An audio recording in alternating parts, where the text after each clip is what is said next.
Hey guys, I'm Daniel Lovitz and we're having a coffee.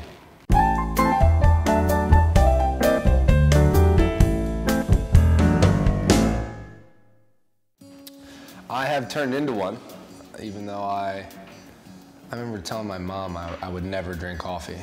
She would always get pissed at me trying to wake up for school in the morning, and she would always offer me coffee, and I always said no, and told her I would never drink the stuff. And then now I'm a pretty regular drinker. I'd say probably one a day, usually in the morning, and it agrees with me a lot now, so I'm on board with the coffee. I was 4 years old, I believe, when I first started playing organized soccer in my township Sunday league. Pretty exciting. I remember I was on the blue team. That was about all we had. I played a lot of different sports. I played baseball. I'd say soccer and baseball were my two big ones when I was youngest, and then I got involved with basketball, and then later lacrosse. In high school I was pretty serious about that for a while, and then when the college process started, it was pretty clear that I wanted to pick one and move forward with it, and soccer was the one that I had the most passion for and was most consistent with. Oh wow.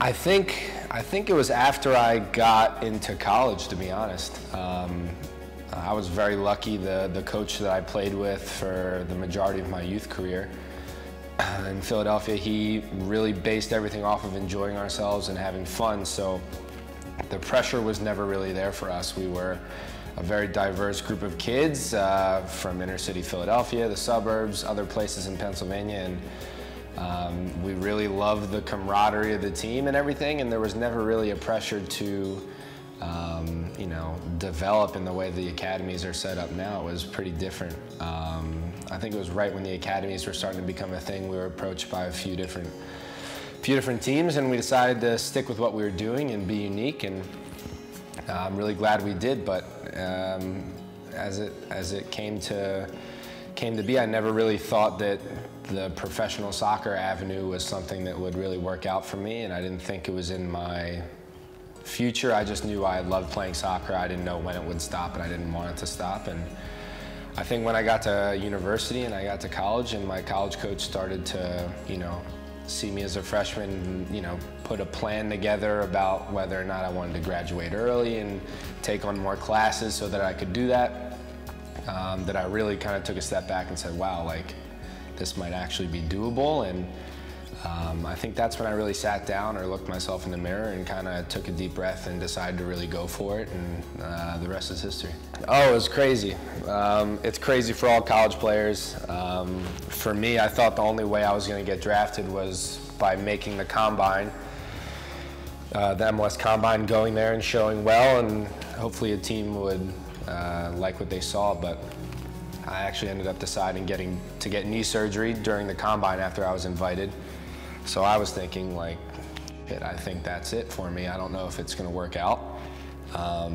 And luckily I got an agent, and at the time it was just a lot of people working on my behalf to get my highlights from college out there and to you know, speak on my behalf. And I remember watching the draft, more watching to see who I knew that was going to get drafted than to expect I was going to get drafted. So I didn't have like a big watch party or anything. I was still at school rehabbing from my surgery, and I saw Toronto pick me in the second round pretty early, and it was just, you know, the best feeling ever. I couldn't believe it. I was emotional, shocked, happy, relieved, everything in one moment. And I think I flipped the switch pretty quickly after that to just realizing that, you know, once you're drafted, it doesn't really mean anything.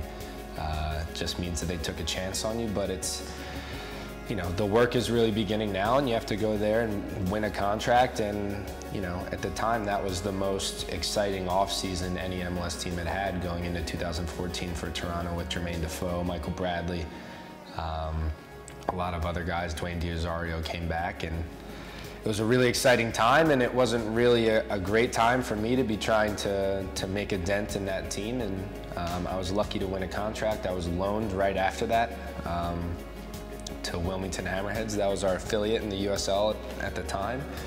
And I was there for about a month and a half before I got recalled, and then it was kind of, if you do well, you'll continue to stay here. And luckily I did, and the rest is history. But for me, the biggest transitional aspect of that was from college to pro was the mentality, because I've seen so many players that have been much better than me. I've played with so many players that are much better than me in college, growing up, even as pros, that don't have the mental aspect, and they don't understand that you really have to fight every day for your job, and understand that nothing is worth taking for granted in this job, because it's so few people that are able to do it. And I kind of learned to keep my head down and to grind things out, difficult situations, and I'm here and I'm happy to do that. No, it's been great. I'm incredibly lucky. Like I said, I had very little exposure to Canada before I became a pro. And I've been able to live in two of the best cities in Canada, in my opinion, over the past 5 years. And it was pretty funny, before I was with Montreal, I was on trial with Vancouver Whitecaps. I remember just hearing from friends and family, like, what are you doing? Like, you only want to play in Canada? And I said, look, I'm not making a decision here.